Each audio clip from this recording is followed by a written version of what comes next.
Hey everyone, before we plunge into this raw, pulse-pounding tale that's been clawing its way out of me, I've got a quick favor. Hit that subscribe button if you haven't already. It keeps this channel alive, means everything to me, and trust me, you won't want to miss a single twist of this. It's a story of deception unraveling into a triumph so fierce it'll grab you by the throat and hold on tight. Let's dive in. The invitation to the annual Carter family reunion sat on my desk, its silver-embossed lettering glinting in the late afternoon light streaming through the towering floor-to-ceiling windows of my San Francisco penthouse.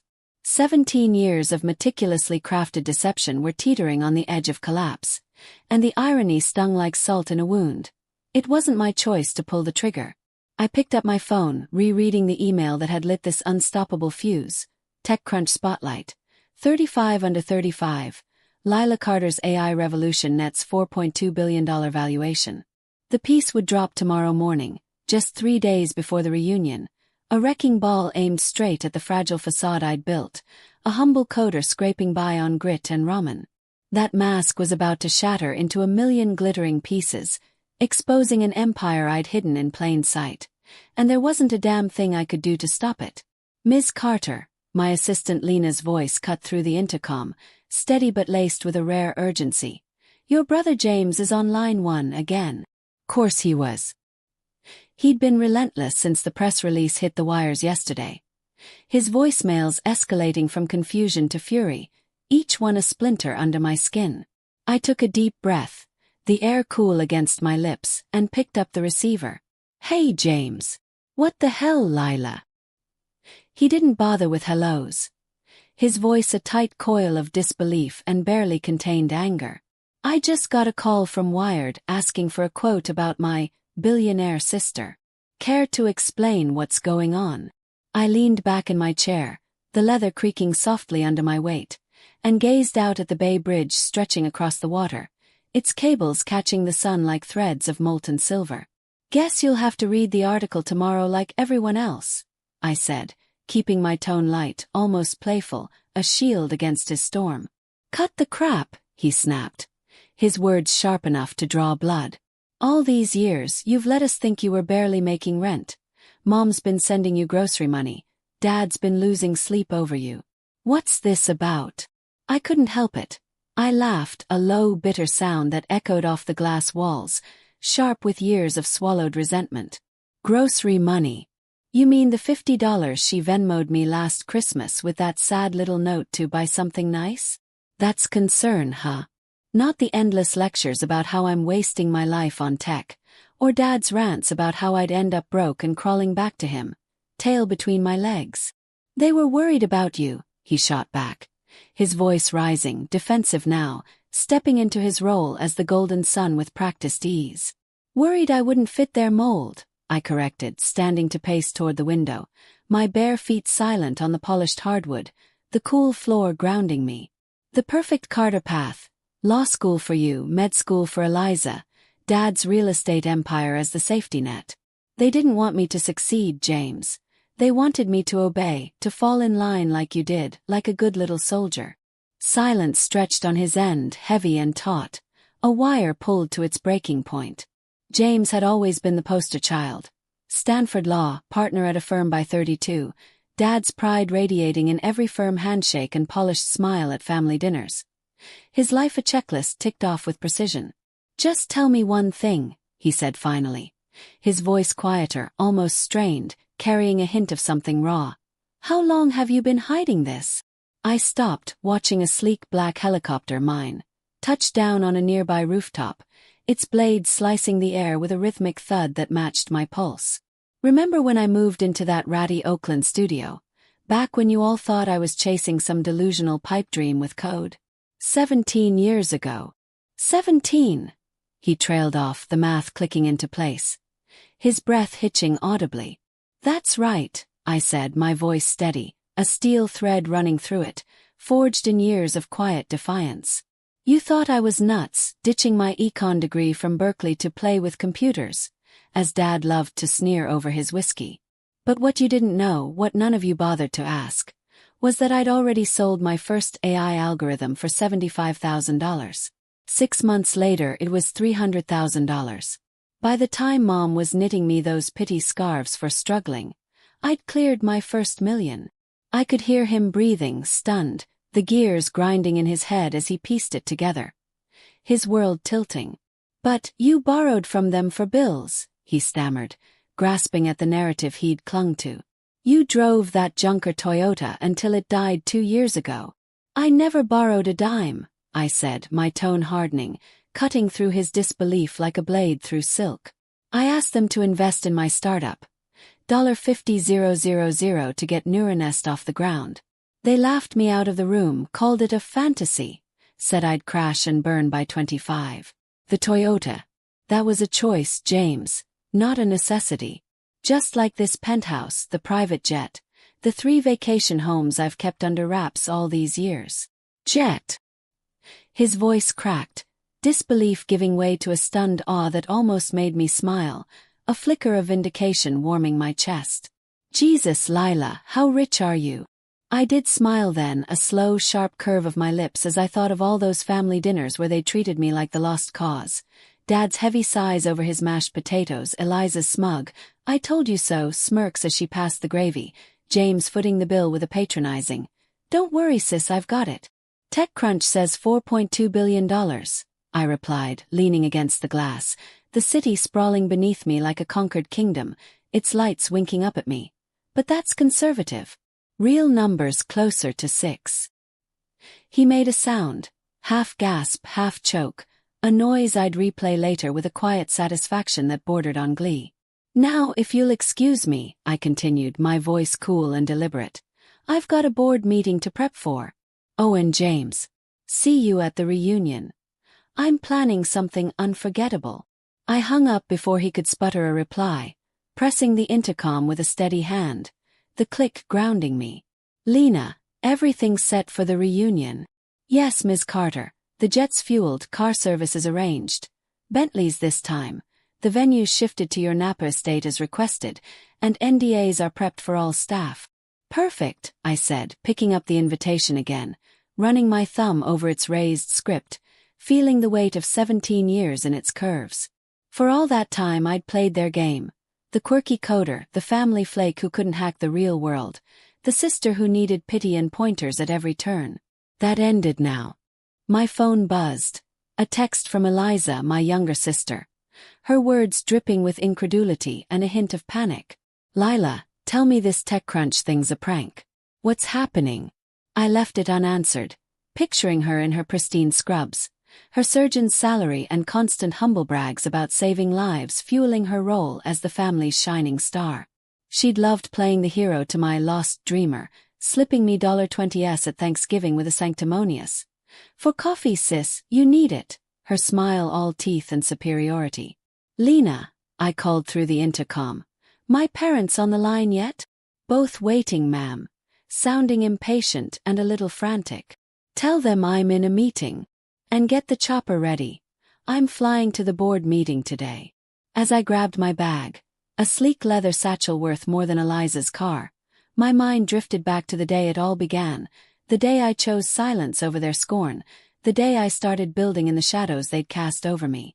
17 years ago, I'd sat at our old oak dining table in Sacramento, 21 and fresh from UC Berkeley, my econ degree still warm in its frame, trying to share a spark that burned brighter than anything they'd ever dreamed for me.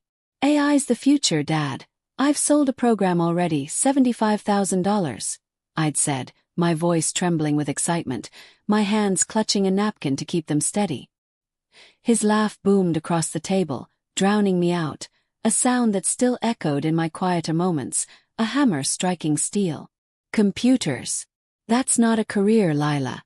It's a hobby for basement nerds. No one's paying real money for your little codes. Grow up." Mom reached over, patting my arm, her smile dripping with condescension, her floral perfume cloying. "Sweetie, we just want you stable. Come work at the firm with Dad, do something real, something safe." James smirked over his law school textbooks, already the golden boy at 24. His future mapped out in neat lines. Eliza, still in high school, rolled her eyes and muttered, "So embarrassing," under her breath, her braces glinting as she sneered. My childhood friend Clara, there for dinner, winced but stayed quiet. She'd always seen more than they did, her dark eyes catching the fire they missed. That was it, the moment I decided. "You're right," I'd said, standing, my chair scraping the floor with a screech that matched the one in my chest. "I'll figure it out alone." 2 weeks later I moved to Oakland. A dingy studio with peeling paint, a flickering bulb, and a faucet that dripped like a metronome. Letting them think I'd crashed and burned, my dreams snuffed out. In reality, I was forging an empire, one line of code at a time, my fingers flying over a keyboard that became my weapon. Hey, if you're hooked, and I hope you are, subscribe now. It's free, and the storm's just brewing. Don't miss what's coming. That first year was a crucible. 18-hour days coding in a cramped corner by a window that rattled in the wind, teaching myself machine learning from pirated PDFs, scraping connections in Silicon Valley's gritty underbelly over stale coffee in dive bars.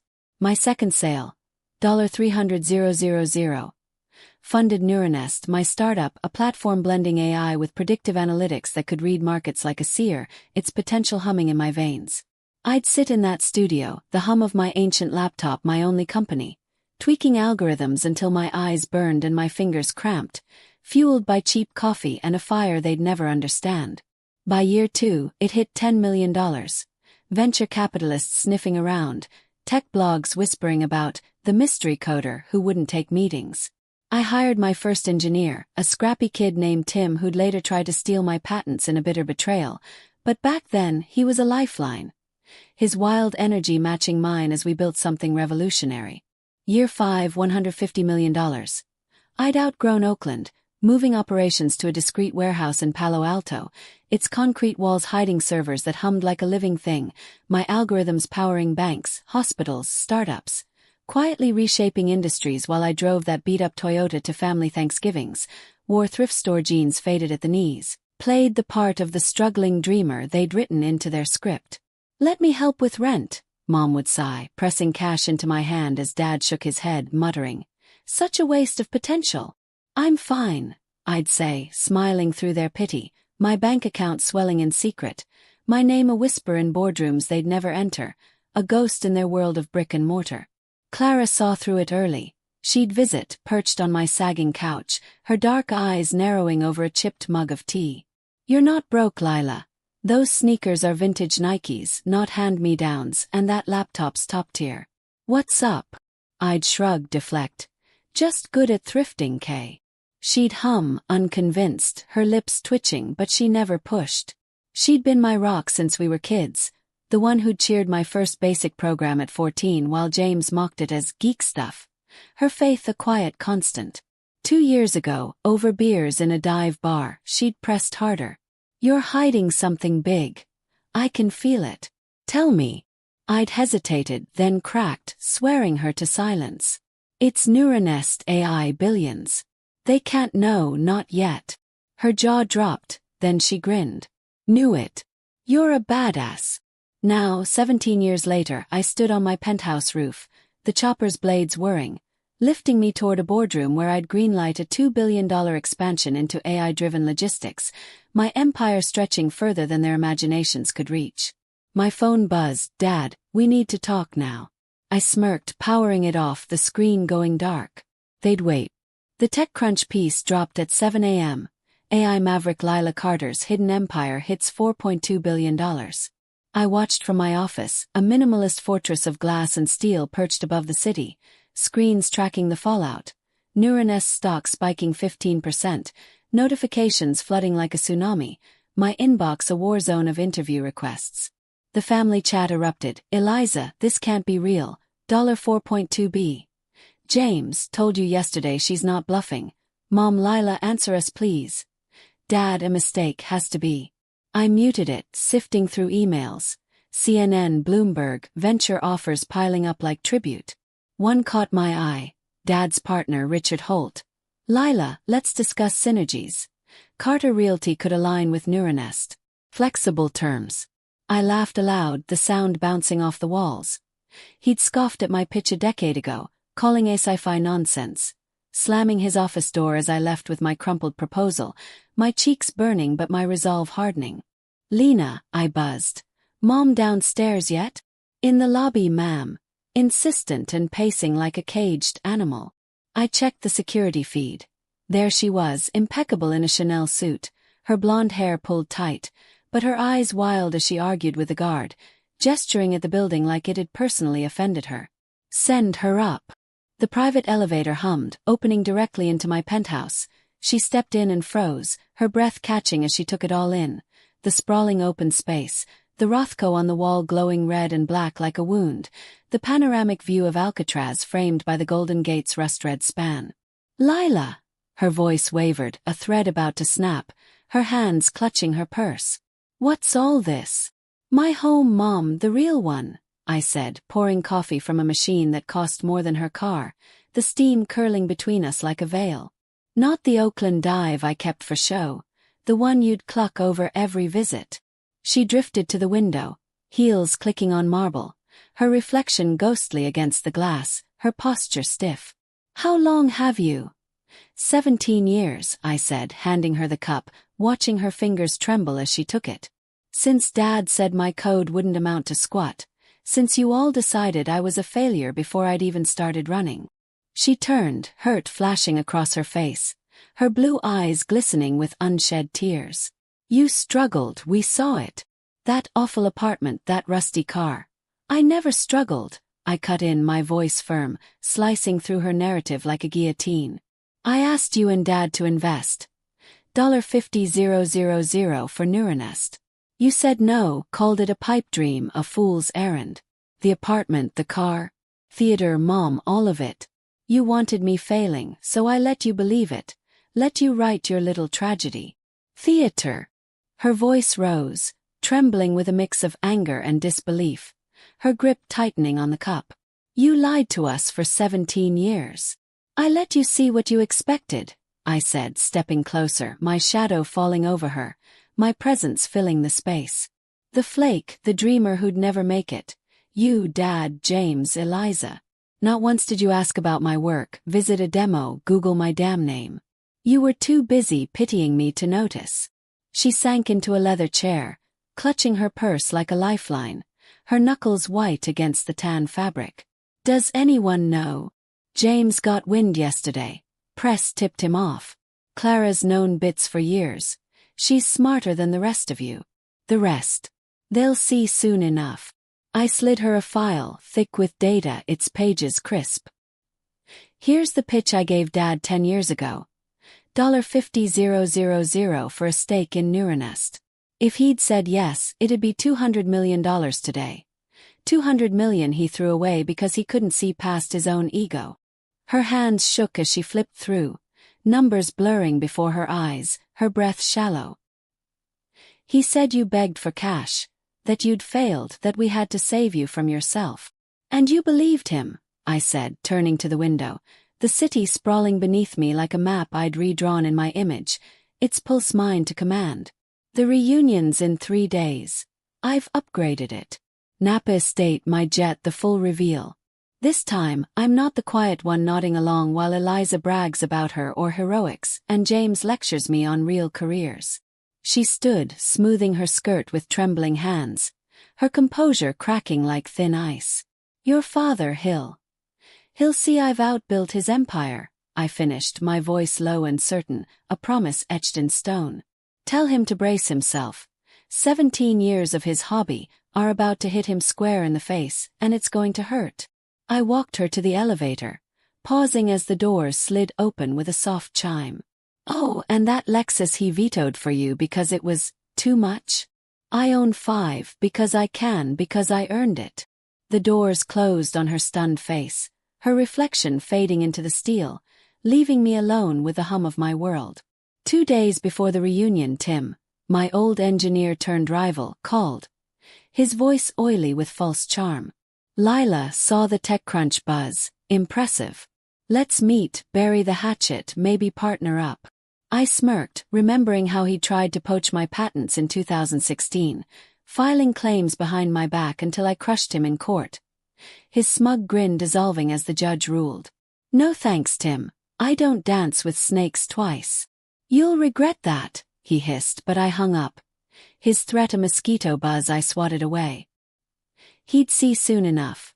My empire didn't need his crumbs. Hey, if this twist has you leaning in, and I bet it does, subscribe now. It's free, and the climax is colossal. Don't miss it. Reunion Day dawned crisp and golden over San Francisco Bay. The sky a clear canvas for my reckoning. I stood on my private airstrip, the asphalt warm under my boots, watching a convoy of Bentleys roll up in sleek formation. My family spilling out, dazed and disoriented under the weight of their own assumptions. Dad emerged first, his jaw tight, his gray hair mussed from the ride, his suit wrinkled. Mom followed, fragile in her tailored coat, her eyes darting like a cornered animal's. James, wary in his crisp suit, his tie loosened. Eliza, clutching her designer bag like a shield, her lips pressed thin with unease. Cousins, aunts, uncles trailed behind. Uncle Pete, Aunt Clara, Cousin Mara. Their whispers a low hum of shock and resentment, their faces a gallery of disbelief. My jet gleamed under the sun. Neuronest scripted in flowing silver across its side, a monument to what they'd ignored for nearly 2 decades. Welcome everyone, I called, my voice carrying over the tarmac, steady and commanding, cutting through the morning air. Ride comfy. Lila, Dad barked, stepping forward, his shoulders squared like he could still control this. His voice rough with authority. This is overkill, we could have met at home like always, kept it simple. Too small, Dad, I said, smiling thinly, my eyes locking with his. Time for real family time. My way, my rules, my stage. The flight was a study in tension. They settled into the luxurious cabin, eyes darting over gold fixtures that gleamed like trophies, a Monet mounted on the bulkhead with its soft blues mocking their rigidity, champagne poured by staff in crisp uniforms who moved with silent precision. A real Monet. Aunt Clara whispered, her fingers brushing her pearls, her voice hushed with awe. 1 of 4, I shrugged, sipping my drink, the bubbles sharp on my tongue. Dad glared across the aisle, his knuckles white on his armrest, his jaw working silently. We'll talk when we land, Lila, this isn't the time for games, he growled, his tone a fading echo of command. Enjoy the ride, I said, leaning back, my posture relaxed but my gaze unrelenting. Costs more than your firm's yearly take. Chew on that while you sip. We descended over Napa, my estate sprawling across rolling vineyards, a modernist marvel of glass and stone rising from the earth, my name emblazoned in bold white on the helipad, visible from the sky like a declaration carved in light. Screens flanked the landing zone, flashing my milestones. $75,000 in 2008, $300,000 in 2009, $1 billion by 2015, each figure a silent rebuke, a brick pulled from their crumbling narrative. Welcome to Carter Haven, I announced as we disembarked, the warm breeze carrying the scent of grapes and triumph, the sun glinting off the jet's hull. My slice of the world, not so little, huh? The mansion dazzled, glass walls soaring to meet the sky, an infinity pool spilling into the horizon like liquid sapphire, each room adorned with a framed TechCrunch piece, its headline a beacon, AI maverick Lila Carter's hidden empire. I handed them files. Dad's rejections catalogued with current valuations that made his eyes widen, Eliza's help, dwarfed by my daily interest in stark black and white, James's firm missing billions by snubbing me, the numbers a cold slap. Clara, invited as my guest, grinned from the sidelines. She'd known, suspected, waited for this day, her presence a steady anchor. At dinner, I stood at the head of a table set with crystal worth more than their cars, the ocean shimmering beyond the windows, a vast mirror to my ambition. 17 years you dismissed me. Not real work, a phase, a waste. Here's my truth, I said, my voice ringing clear, unwavering. Screens descended, sinking every snub with my wins. Dad's hobby rant as I hit $10 million, Eliza's at least I help, as I crossed $500 million, James's get a real job as I broke $1 billion. Why hide? Dad rasped, his voice cracking, his hands gripping the table, veins bulging. To show you, I said, my gaze sweeping them, unflinching. Success isn't your script, it's mine, forged in shadows you never bothered to pierce, in silence you took for surrender. I unveiled my next venture, AI reshaping logistics, healthcare, finance, a $12 billion projection glowing on the screens, its scope a tidal wave they couldn't outrun. This is me, unmasked, unstoppable, I said, my voice steady but laced with a fire that had burned since that Sacramento night. Mom whispered, tears brimming. We're proud, Lila, we should have been all along, her hands twisting her napkin. I didn't need it, I said, raising my glass, the champagne catching the light. I built this anyway, for me, for the vision you couldn't see. They lifted theirs, shell-shocked, the clink of fragile truce in a war they'd lost years ago. After dinner, Dad cornered me on the terrace, the stars sharp above the vineyard. His breath heavy with scotch. I misjudged you, he said, his voice rough, his eyes avoiding mine. Thought I was saving you. Turns out you didn't need saving. No, I said, leaning on the railing, the cool metal biting my palms. You needed to see, really see, what I could do.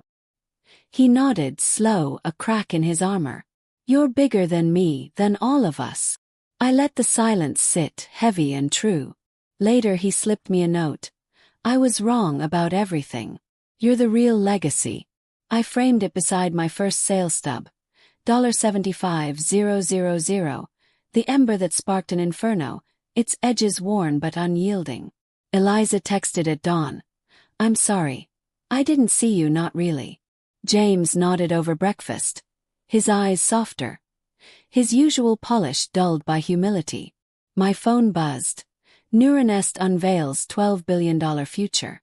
They'd watch it unfold now, live and unfiltered. No more shadows, no more masks. Clara squeezed my hand as we walked the vineyard later, her voice low. Worth it. Every second, I said, the weight gone, the air free. Hey, if that hit you like it hit me, subscribe now. More tales of grit are coming. What would you hide? Drop it in the comments. I'm dying to hear. See you next time.